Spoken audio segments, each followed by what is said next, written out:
अस्सलाम वालेकुम, good morning. और मैं आप लोगों के सामने अपने चैनल शार्विन साइंस चैनल में आप सभी लोगों का बहुत वेलकम करती हूँ।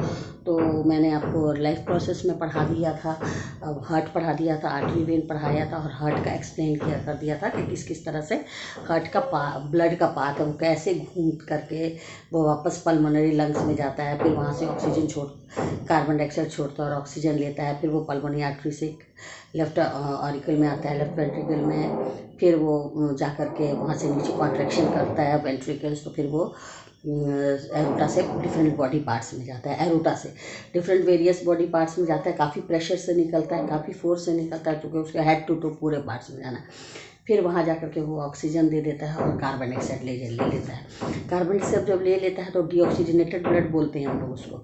वो ले करके वो सीधे जा कर के फिर ऊपर राइट ऑरिकल में आता है, राइट ऑरिकल से राइट वेंट्रिकल में आता है, फिर आपको वेना कावा से लेकर के वो लंग्स में जाता है, लंग्स में फिर वो ऑक्सीजन ये करता है, ऑक्सीजन कार्बन डाइऑक्साइड को बाहर निकालता है और ऑक्सीजन ड्रॉप करता है, फिर वहाँ पर डीऑक्सीजनेटेड ब्लड ऑक्सीजनेटेड ब्लड हो जाता है, फिर वो वेन से आता है। तो ये सर्कुलेशन हो गया था जिसको सबसे पहले विलियम हार्वे ने निकाला था।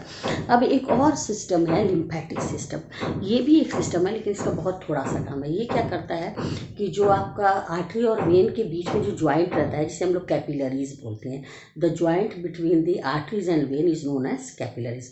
एक आर्टरी होता है जो कि प्योर ब्लड ले जाता है और वेन होता है जो इम्प्योर ब्लड लेता है, लेकिन हार्ट के मामले में ये दोनों एक्सेप्शन उल्टा हो जाते हैं। वेन ले जाता है प्योर ब्लड और आर्टरी ले जाता है डीऑक्सीजनेटेड ब्लड, है ना। तो ये क्या करता है, जहाँ पर आर्टरी और वेन होता है वहाँ पर दोनों के बीच में जो ज्वाइंट रहता है उसे हम लोग कैपिलरीज बोलते हैं। तो यहाँ पर कैपिलरीज में बहुत सारी पोर्स होती हैं उसकी बॉडी में।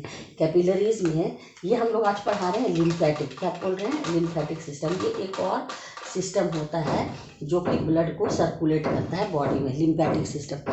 तो इसमें क्या होता है कि जैसे ये आर्टरी हुआ और ये वेन हुआ, तो ये दोनों के बीच में जो ज्वाइंट होता है वो पतली पतली कैपिलरीज होती है। ये आर्टरीज हुआ और ये वेन्स हुआ और ये कैपिलरीज होती है। तो इनमें छोटे छोटे पोर्स होते हैं। तो ये जो छोटे छोटे छोटे छोटे पोर्स होते हैं ना, इसके अंदर से सीक्रेशन होता रहता है, किसका, प्लाज्मा का, ब्लड सेल्स का, है ना। और ये सब क्या, कहाँ पर छोटे छोटे पोर्स सीक्रेशन होता रहता है, प्लाज्मा हुआ, ब्लड सेल हुआ, आरबीसी हुआ, डब्ल्यूबीसी हुआ।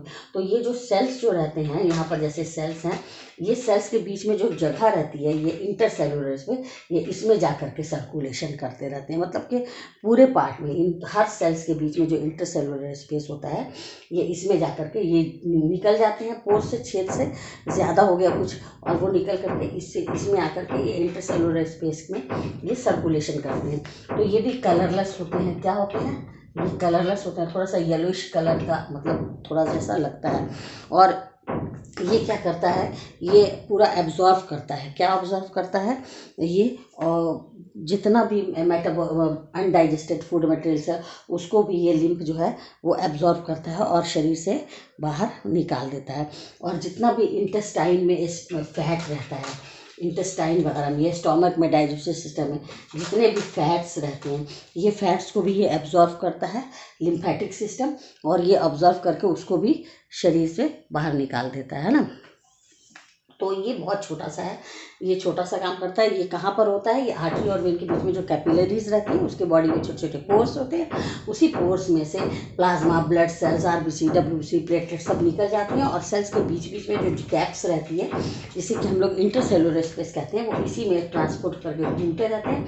और ये भी अपना वर्क करते रहते हैं, जैसे स्टोमक से फैट निकालती है, इंटेस्टाइन से फैट निकालती है, और जितने भी मेटाबॉलिक वेस्ट प्रोडक्ट होता है उसको भी ये बॉडी से निकाल के बाहर करते रहते हैं, ठीक है ना।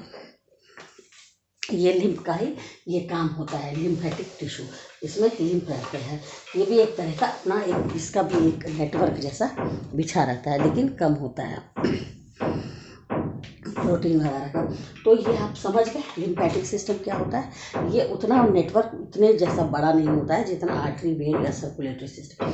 अब हम लोग पढ़ते हैं न्यूट्रिशन इन प्लांट्स। क्या पढ़ते हैं, न्यूट्रिशन इन प्लांट्स। ये आपने पढ़ा था ह्यूमंस में किस तरह से होता है, सॉरी, न्यूट्रिशन इन ट्रांसपोर्टेशन। अब हम लोग ट्रांसपोर्टेशन इन प्लांट्स, जैसे कि प्लांट्स भी एक लिविंग थिंग है, तो प्लांट में भी तो ये ट्रांसपोर्टेशन होता होगा। मैं उसमें ब्लड तो नहीं होता है, लेकिन उसमें वाटर, मिनरल्स, जितने भी ज़मीन के अंदर से मिनरल्स हैं, वाटर, वो सारे ऊपर जाते हैं।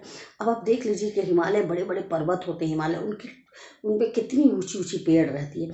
आप उसके टिप पर भी जा करके खोलोगे, तोड़ोगे एक पत्ता, तो उसमें से वाटर निकलेगा।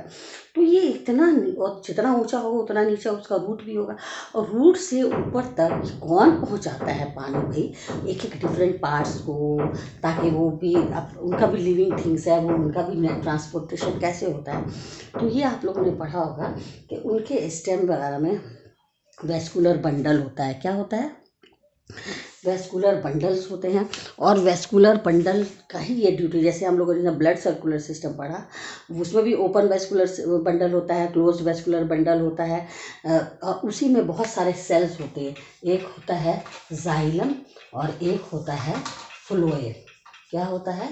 एक होता है जाइलम और एक फ्लोएम होता है। ये प्लांट का ट्रांसपोर्टिंग सिस्टम है। तो यही सब काम करते हैं। अब जाइलम क्या क्या काम करता है? ये जाइलम का काम होता है, ये स्टेम में रहता है। जो स्टेम रहता है ना, तना जिसको हम लोग बोलते हैं, उसी में ये जाइलम सेल रहता है। ये क्या करता है? Conduction of water, conduction of water and minerals, conduction करता है। ये जितना भी ज़मीन के नीचे से या मिनरल्स है या पानी है, ये सब, ये जाइलम जो है, ये ज़मीन के नीचे से पहुंचा के ऊपर ले जाता है। ये इसी की ड्यूटी है जाइलम की। बहुत मजबूत ये सेल होता है ये।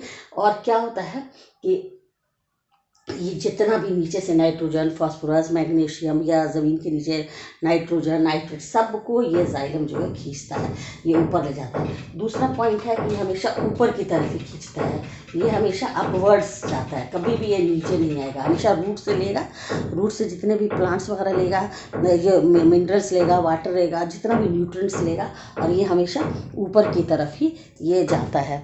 इसका बस यही काम है, और इसका कोई काम नहीं है, बस इसका है खींचना। अब पूछते होगे कि मैम ये कैसे खींचता है? तो ये ट्रांसपोर्टेशन, जैसे कि नीचे से रूट से आया एक सेल में, तो दूसरा सेल में गया, तो पहला खाली हो गया। जब ये पहला खाली हो गया, तो ये जल्दी से नीचे से पानी ऊपर आया, फिर नीचे का खाली हो गया। एक तरह से ग्रेविटेशनल पुल जिसको हम लोग बोलते हैं। इसके बहुत सारे मेथड है। जब आप बॉटनी में पढ़िएगा ये फिजियोलॉजी, तो उसमें फिजियोलॉजी ऑफ होता है ट्रांसपोर्टेशन। उसमें बहुत सारा एसेंट ऑफ सैप है, ग्रेविटेशनल पुल है, ट्रांसपीरेशन है ना। तो ये ट्रांसपीरेशन प्रोसेस है। सबसे ऊपर का टिप खाली होता है, तो ये नीचे का उसको भरता है ग्रेविटेशन से। फिर ये वाला खाली हो गया, तो ये इसको फिल करने के लिए भरेगा। मैंने कोई भी चीज़ को खाली नहीं रहने देना। जैसे एक का वाटर लॉस हो गया ट्रांसपीरेशन से या गटेटेशन से, तो ये दूसरा उसको फिलअप किया। तो इसी तरह से ग्रेविटेशनल पुल बंधी रहती है, जिसे एक सेल से दूसरे से तीसरे पूरे इसमें जो है प्लांट में नीचे कितने हाई एल्टीट्यूड पे भी रहेगा, due to transpiration pull, due to gravitational pull या एसेंट ऑफ सैप, ये सब बहुत सारी थ्योरी होती है ना। और इससे जा कर के ये ऊपर तक पानी जो है वो पहुंच जाएगा ना। और इसका काम होता है पूरे को वाटर और मिनरल्स को कंडक्ट कराना। हमेशा ऊपर ही साइड में ये होता है, निचले साइड में नहीं होता है। अब हम आपको एक बात बता दें, हालांकि ये आप लोग के क्लास का नहीं है, 10th का नहीं है, लेकिन ये जो जाइलम होता है, ये 4 सेल से मिल करके बनता है, 4 सेल से। जाइलम पैरेन्काइमा, 4 अलग अलग तरह के बर्तन होते हैं, वेसल्स होते हैं। Xylem parenchyma, xylem fibre, xylem fibre, tracheids और वेसल, ये 4 तरह के बर्तन होते हैं। इसी 4 टिश्यू से मिलकर के ये जाइलम आपका बनता है। और यही 4 जो है, यही 4 जाइलम खींचता है पानी को ऊपर, और ऊपर पूरे ब्रांचेज में जहाँ जहाँ एक एक कोना में वाटर और मिनरल्स को पहुँचाता है। तो याद रखिएगा, जाइलम किस चीज़ से मिलकर के बनता है, कौन कौन सेल से? Xylem parenchyma, xylem fibres, tracheids और वेसल्स, ये इससे बनता है ना। बस कोई भी पूछेगा कि वाटर और मिनरल्स का कंडक्शन पानी में, प्लांट्स में कौन कराता है, कौन सा सेल है, तो आप लोग आँख बंद करके बोल दीजिएगा जाइलम। क्या बोलिएगा? जाइलम। जाइलम के कौन कौन से 4 सेल से मिलकर बनता है? Xylem parenchyma, xylem fibre, tracheid और वेसल। ये सब हायर क्लासेस में तुम पढ़ोगे किस किस तरह का सेल होता है ना। इस तरह का 4 तरह का सेल होता है ना, और इसी तरह का जाइलम में रहता है। अब एक बात हम और बता दें जो कि बहुत इम्पॉर्टेंट है, और हाँ इसके बाद बताते हैं। पहले ये फ्लोएम। अब फ्लोएम का क्या काम होता है, जैसे कि ये लीफ है तो लीफ में खाना बन गया, फोटोसिंथेसिस के द्वारा खाना बन गया। अब इस खाना जो बन गया, प्रिपेयर्ड फूड हो गया, यानी जो भी कार्बोहाइड्रेट है प्रिपेयर्ड फूड हो गया, इसको डिफरेंट पार्ट्स में, चाहे ऊपर हो चाहे नीचे हो, हर एक पार्ट्स में पहुंचाना। खाना बन गया, ये बोलेगा भैया मैंने खाना बना लिया, अब आ जाइए फ्लो में, अब आप हर जगह जगह डिलीवरी कर दीजिए। ये डिलीवरी बॉय का काम करता है। ये खाना बन जाता है तो ये डिलीवरी बॉय पूरे ब्रांचेस में जहाँ जहाँ रिक्वायरमेंट्स है, ये फ्लोइंग जो है ये जाके प्रिपेयर्ड फूड को डिफरेंट पार्ट्स में पहुंचा देता है। अब ये बोलोगे कि मैम ये फ्लोएम भी बहुत मजबूत होता है, और ये फ्लोएम जो होता है ना ये भी 4 सेल से बनता है। ये भी बनता है phloem parenchyma, phloem parenchyma, sieve tubes, companion cell, phloem fiber और phloem parenchyma. Sieve tube, companion cell, यहाँ पे 2 चेंज हो गया, ट्रैकेड और वेसल्स, यहाँ पर हो गया सीव ट्यूब और कंपेनियन सेल और फ्लोएम पैरेन्काइमा। तो ये भी इस तब ये हायर क्लासेस की बात है, हम सिर्फ आप लोग को एज ए मतलब एक्स्ट्रा कुछ दे रहे हैं, एक्स्ट्रा कुछ पढ़ा रहे हैं।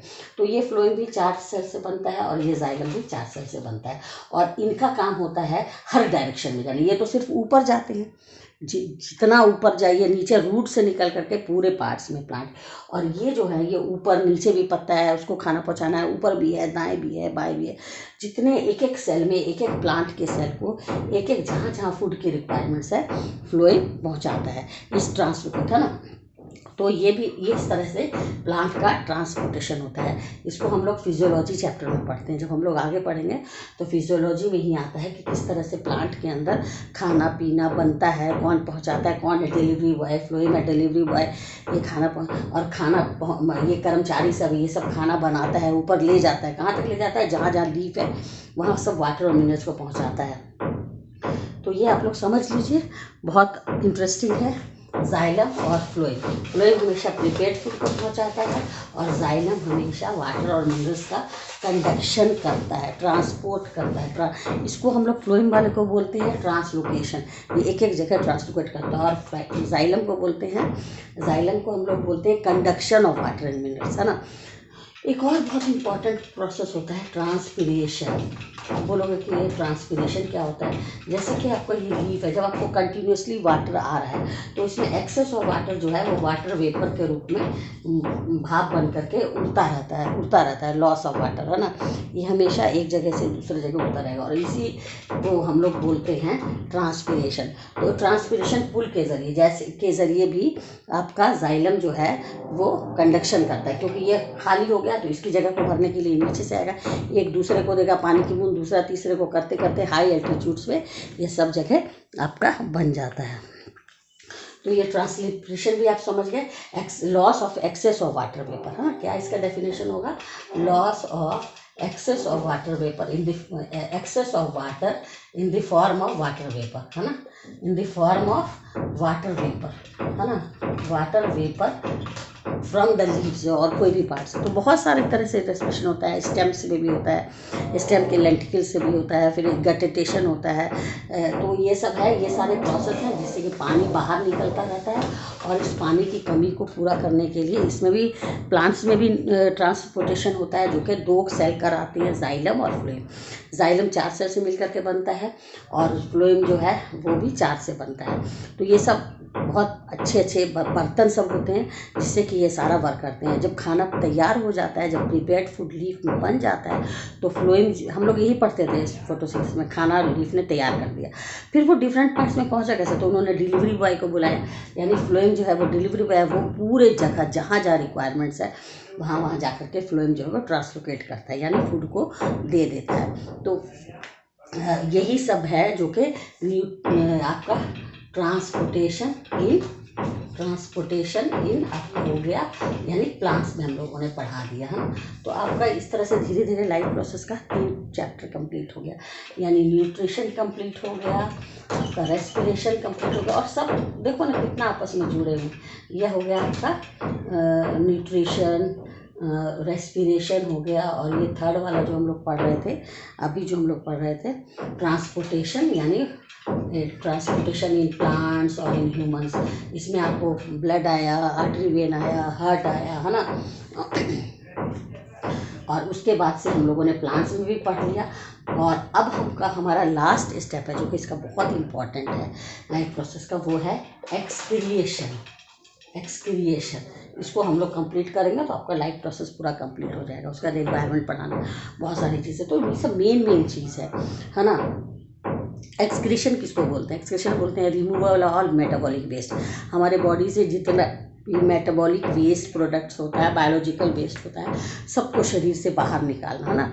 The excretion is the system of, मतलब elimination of waste product. Elimination, body से जितना भी मेटाबॉलिक वेस्ट है उसको हम लोग बॉडी से बाहर निकालते हैं। कैसे बाहर निकालते हैं? तो इसका मेन ऑर्गन होता है किडनी, है ना। यही किडनी से हम लोग सारा छलनी के तरह काम करता है, सीप ट्यूब की तरह, और इसी से हम लोग सारा वेस्ट प्रोडक्ट शरीर के बाहर निकाल देते हैं। क्योंकि अगर ये एक्सक्रीटरी वेस्ट प्रोडक्ट हमारे बॉडी में रहेगा तो वो सिर्फ पॉइजन है और वो हमारे शरीर को नुकसान करेगा, हमारे बॉडी को नुकसान करेगा। तो इसको बाहर निकालना, एक्सपेल आउट करना बहुत ज़रूरी होता है। समझ में आया ना। और ये एक्सपेल आउट हम लोग नहीं करेंगे तो बहुत तबीयत खराब हो जाती है, पूरा किडनी डैमेज हो जाता है पूरा। मतलब किडनी अगर किसी का डैमेज हो गया तो क्या होता है, पूरा पॉइजन जो है पूरे बॉडी में फैलता रहता है।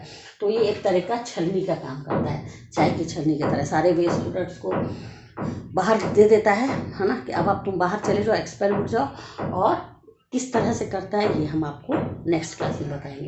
तो ये भी इंटरेस्टिंग चैप्टर और बहुत मज़ा आने वाला है एक्सक्रीशन में। एक्सक्रीशन मतलब ये शरीर से किस तरह से हम लोग, कैसे हम लोग का बॉडी बाहर, जैसे यूरिया हुआ, यूरिक एसिड हुआ, अमोनिया हुआ, है ना, यूरिन हुआ, सब ये सब कैसे बाहर एक्सपेल आउट होता है, इसको हम लोग पढ़ेंगे एक्सक्रीटरी सिस्टम को। और ये सारा सिस्टम एक बहुत अच्छे से आपस में कोऑर्डिनेशन करके चलता है। कोई एक सिस्टम आपका डैमेज हुआ, यानी एक्सक्रीटरी खराब हुआ, तो उसका सारा पार्ट धीरे धीरे खराब हो जाएगा।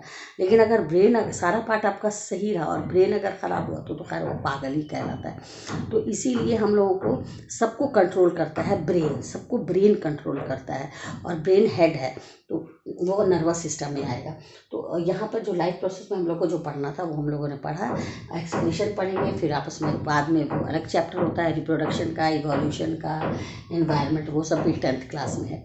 तो अभी आप लोग इसको पढ़ लीजिए, इसमें ज़्यादा कुछ नहीं है। ट्रांसपोर्टेशन में जाइलम फ्लोएम याद रखिए कि फ्लोएम क्या करता है, ट्रांसलोकेट करता है, सारे प्रिपेयर्ड फूड को डिलीवरी बॉय की तरह डिफरेंट पार्ट्स में पहुँचाता है। खाना तो आपका किचन ही में बनेगा। किचन कौन है? पेड़ पौधे का लीफ, है ना। जाइलम बेचारा क्या करता है, वो नीचे से जितने भी न्यूट्रिएंट्स होता है वो आपको ला करके लीफ में पहुंचा देता है। सिर्फ कंडक्शन ऑफ वाटर और मिनरल्स का ये जाइलम करता है, रूट से लेकर के ये स्टेम तक। स्टेम के अंदर ही ये सब होता है। जाइलम कहाँ होता है? जाइलम और फ्लोएम स्टेम के अंदर होता है। और फ्लोएम जो है वो, ये सब आगे हायर क्लासेस में आप पूरा पढ़िएगा इन लोगों का स्ट्रक्चर कैसा होता है। फिर भी मैंने आपको बता दिया कि जाइलम 4 सेल टिश्यू, जाइलम का जो बनता है वो उसमें 4 तरह के वेसल्स होते हैं और फ्लोएम में होते हैं। यही सब मिल करके आपका ट्रांसपोर्टेशन इन प्लांट्स होता है। तो आज के लिए इतना ही काफ़ी है। आप लोग इसी को पढ़िए और याद कीजिए। ओके।